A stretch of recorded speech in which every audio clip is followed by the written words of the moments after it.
Thank you. Thank you very much indeed. Hardly deserved, because I've actually done nothing yet, and I don't expect it's going to get any better with my material. Good night. I'm joking. Well, trying to anyway. I'm lucky to be here tonight, as a matter of fact. I feel a bit of a wreck. I was out last night celebrating on the town. It was my 61st birthday. And I'm still recovering now. I didn't get drunk, I was run over. And was forced to spend the night in accident and emergency, waiting for a doctor. In fact, I'm still waiting for a doctor now. I just popped out to do this, and then I'm going back afterwards. But it was a long night, and I had time to consider, over those 61 years, the ups and the downs, particularly relationships. And I came to the sad conclusion that the worst relationship I ever had was with my wife. It's part of the course, I guess. I married a very fiery Latin Portuguese woman. We spawned a child, and I became a father. And, you know, becoming a father is a seminal moment in anyone's life, particularly the conception. Seminal?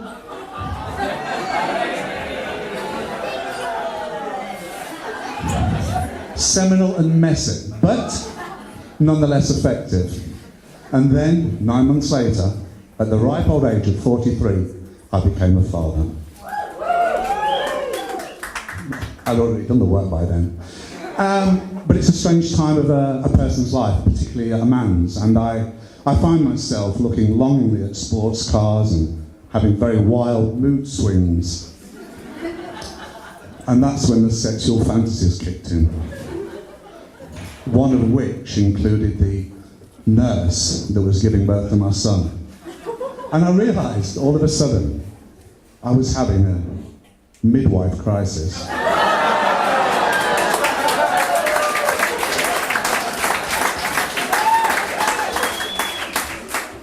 And it went from bad to worse. And we went on for another few years, and we managed to sustain it, particularly the messy bits, and we got divorced. But not for the usual reasons, such as adultery or dysentery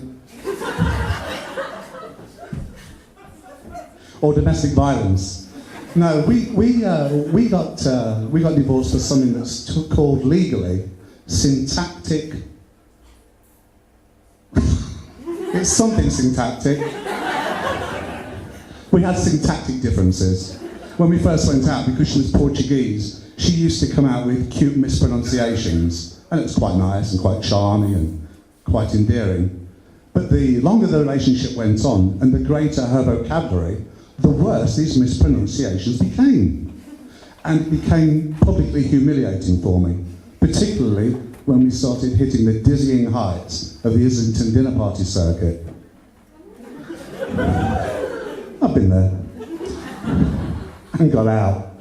And after a couple of glasses of wine over the dinner table with the hosts, she would swear blind that the king of rock and roll was called Elvis Presley.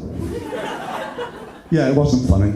I'm not going to bore you with the other ones either. So we got divorced because the public humiliation was getting too much to bear. And I thought that would be the end of it. But no. I had to speak to her on the telephone the other day over a sundry parental matter that's of no interest to you. And it got quite bad, this relationship, and she accused me of shit steering.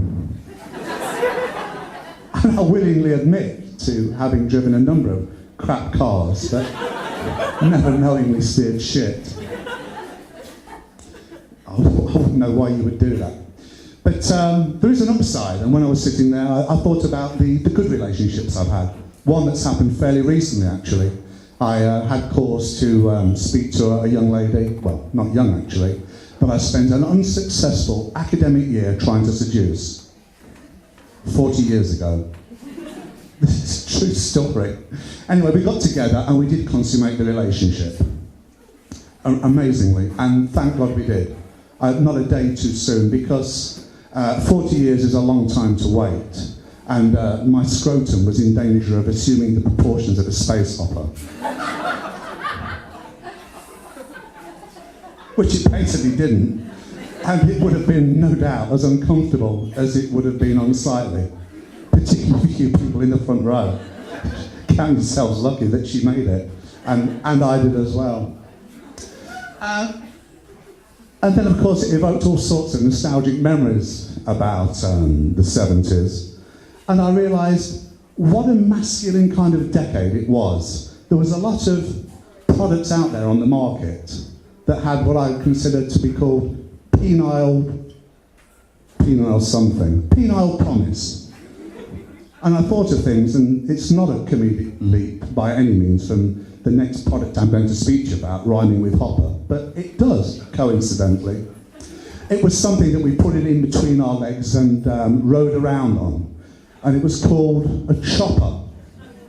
But the sad reality is the fact that it was a child's bike. So you can see the discrepancy between the name and the actual product itself. And then my mind wandered even further to other things that had penile promise, such as something that we were encouraged to use 2 hands to hold before we put it in our mouths. Curiously called, and rhyming as well, a Whopper. But that was a burger. And then I thought, you know, it was such a masculine decade, and there's obviously a genitalia imbalance in terms of products. So I tried to think of ones in the spirit of equality and the fact this is Brighton as well, to kind of redress the balance. And I started trying to think of a female 70s sexually charged foodstuff to counter Whopper. My first efforts weren't very, very good, and I came up with a fairly pedestrian bun, and it wasn't contentious enough, so I ventured further south, and I came up with pie. Specifically mince pies. Well, think about it. They're dark, succulent, wet, warm, intoxicatingly spicy, and as one food critic called it, a doughy mouthful. Food critics are great, but actually I do feel that my charming ex-wife would have been more on the mark by calling it a minge pie. There's food for thought, which I'll leave you to savour. Thank you very much indeed for coming.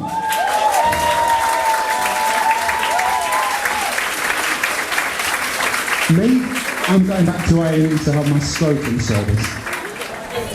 So, hi David. Good evening, Louise. So you've just done your first stand-up gig ever. How are you feeling? Intoxicated. Intoxicated? Yeah, there was some bits up there that I didn't expect to happen, where you felt you've actually got the audience, and it helped prolong the timing to deliver the line. Not all of them, but some of them. And I realised there's just a little thin slither of a moment you think, this is great. It's all right to swear. I think we're just doing a bit of swearing. Yeah, which I thought was great, and I found very encouraging.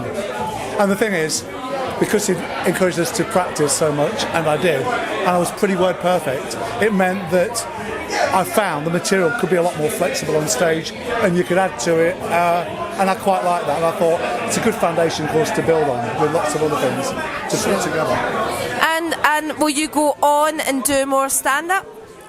Well, first of all, I think what's going to be required is a meal out with you, so you can tell me if you think I'm funny, or you can say you're just a fucking smart arse, because I do kind of get the feeling that I over-egged the Groucho pudding a little bit too much. So I want some brutal feedback, please. Well, actually, I thought you did really well. I thought you had a fantastic gig.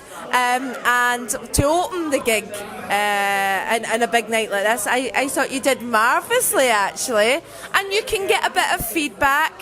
As for the meal, I will have like 18 courses. You should know that about me. Can I ask how the 8-week comedy course helped you prepare for your gig tonight? I think it was actually the atmosphere that you create, because whilst you weren't overly prescriptive about what we should do when you help explain things technically, which was good, trying to put what you were thinking through those kind of filters to put them into some sort of structure. But I think the overall nurturing environment was the thing that helped me the most of all. Everyone was quite supportive, and I think, you know, everyone that's came along tonight that I've spoken to that weren't aware of what I was doing keep saying it takes a lot of balls to do that, and I think that what you did was actually pull that away from us and gave us confidence to do it. So I think the supportive environment was fantastic, and I'm sure if you asked them, everyone would say that as well. You did brilliant. That was really good to hear. Thanks so much. You're an absolute pleasure, and oh my God, what an amazing first gig. Well done. You did me proud. Thank you very much indeed, darling. Give us a kiss. Thank you.